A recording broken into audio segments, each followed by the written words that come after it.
Hello everyone, good morning. I hope all are hale and hearty. That is, all are fit and fine. During these days of pandemic, let us do something good. I am P. Ushasri, social science teacher working in Srimati Godavari Devi Sharaf High School. Today, we are going to have our first learning experience through our recorded videos. I hope you all are excited, so let us begin today's session. Our session starts with History, Chapter 1, Studying the Past. Introduction to History. I often flip to my photo albums that tell me so much about the past events of my family. I am sure that you too must be doing it often. Well, when the past events are studied carefully and systematically on the basis of available material, remains and records, it is called history. Now, we will go into the lesson History Chapter 1, Studying the Past. Why we have to study history? Introduction. We have to study in this lesson Father of History, Prehistory, Proto-History, History, Dates in History, Chronological Order, the Geographical Framework, Sources of History. History is made up of events that occurred in the past. So first of all, we have to learn who is the father of our history. Herodotus is known as the father of history because he was the first historian to collect and systematically document events and create an account.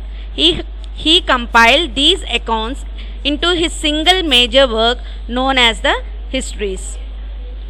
Why we have to study history? History teaches us about the past. Why study about the past? The study of past is important to understand the present. How does past help us in understanding the present? The history is divided into three parts, that is ancient, medieval, modern. In 6th class, we are going to learn ancient period. That is, evolution of Earth starts from 4.5 million years ago to 712 AD. That is, life existed on Earth 6 to 5 million years ago. It was tracked by our archaeologists by flaking crude tools about 2.5 million years ago in Africa. The person who were in the past are known as hominids. It is a scientific name given for humans. Now in 6th class, we are going to learn ancient period, time frame in history. History is generally divided into three time periods: prehistory, proto-history, history. Prehistory. The prehistoric period is the time when writing has not been invented. There were no written records. Prehistory is based entirely on archaeology. Children, you have a doubt that what is archaeology? Archaeology means the study of human history and prehistory through the excavation of sites and the analysis of artifacts and other physical remains. And who is archaeologist? An archaeologist is a person who studies human history, particularly the culture of historic and prehistoric period, through discovery and exploration of remains, structures and writings. An example of an archaeologist is Kathleen Kenyon. He was born in January 5th, 1906 in London, UK. To understand prehistory, archaeologists dig deep into the ground and dig out the remains of the past. Remains such as pots, jewelry, tools, coins, bones, etc. help them to know about the past. Now coming to proto-history. The proto-historic period is the time for which we have written records. They are few and still cannot be read. Archaeological sources are the main source of information of this period. Example, Indus Valley Civilization. Sir John Herbert Marshall led an excavation campaign in 1921 to 1922, during which he discovered the ruins of city of Harappa. By 1931, the Mohenjo-daro site has been mostly excavated by Marshall and Shaw Mortimer Wheeler, and R.D.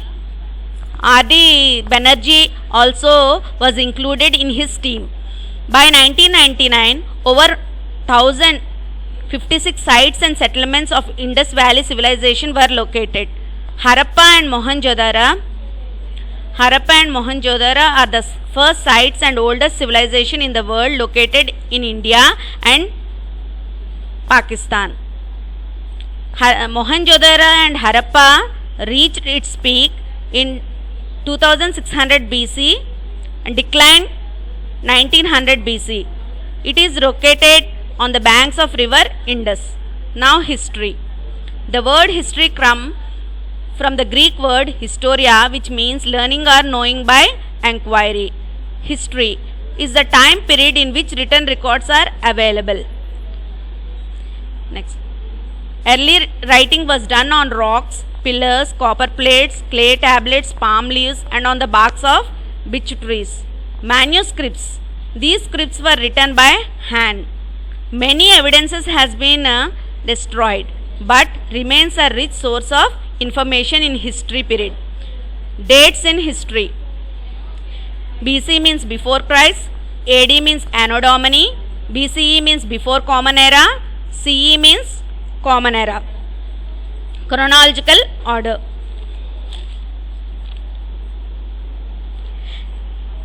The events that happened first followed by events that happened later is known as chronological order. In history, we find dates with BC or AD. BC is the short form of before Christ and AD means Anno Domini, that is in the year of Lord. AD is usually written before the number. Example, AD 150, which means 150 years after the birth of Christ. And in the recent science, we usually do not put AD before the year. The dates for BC go backwards. Thus, 232 BC will come before 185 BC. To calculate the number of years between a date in BC and one in AD, the two should be added together. Example, 250 BC and AD 150 means 250 plus 150 is equal to 400 years. The geographical framework. Geography has played an important role in history of India. India has diverse geographical features. There are high mountains, hot desert, fertile river valleys, and numerous rivers. Geography also determines the development seen in particular area. Why people travel from one place to another in ancient times? The ancient people settled on bank of rivers which provided sufficient water for all their needs. They grow crops easily and rivers served as means of transport. Places with unfavorable environment are sparsely populated, and on the other hand, areas where the environment is favorable are densely populated. Sources of history. Historians are more like detectives. They have conclusions from clues and evidences, which are called as sources of history or source material. They are of two materials: archaeological sources, literary sources. Archaeological sources. They are monuments, coins, inscriptions, artifacts. First we will learn about artifacts. Weapons, toys, jewelry, tools, pottery, small sculptures made and used by man are called artifacts. They are found by archaeologists in course of excavations. They give us vital clues to the past. Inscriptions.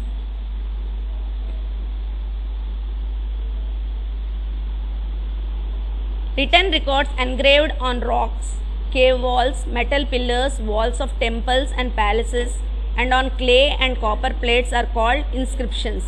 The study of inscriptions is called epigraphy. The person who studies inscriptions is called the epigraphist. Example, Emperor Ashoka of the Mauryan dynasty put up a large number of inscriptions in different parts of his empire. Next, monuments. Buildings of historical importance are called monuments. They tell us about the period in which they were built.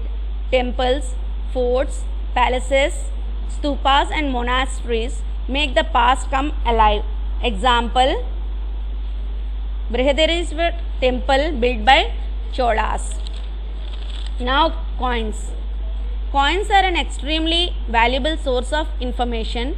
They tell us about the reigning period of the kings, economic of kingdom, extension of king's empire, about trade with other regions.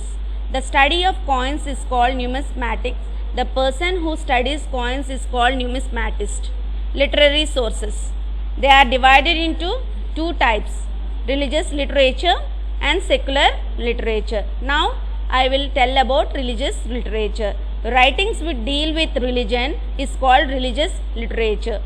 They are in the form of manuscripts which were usually written on palm leaves and on the bark of witch trees. The Vedas, the Ramayana and Mahabharata, the Gita and the Puranas are important source of information on ancient period.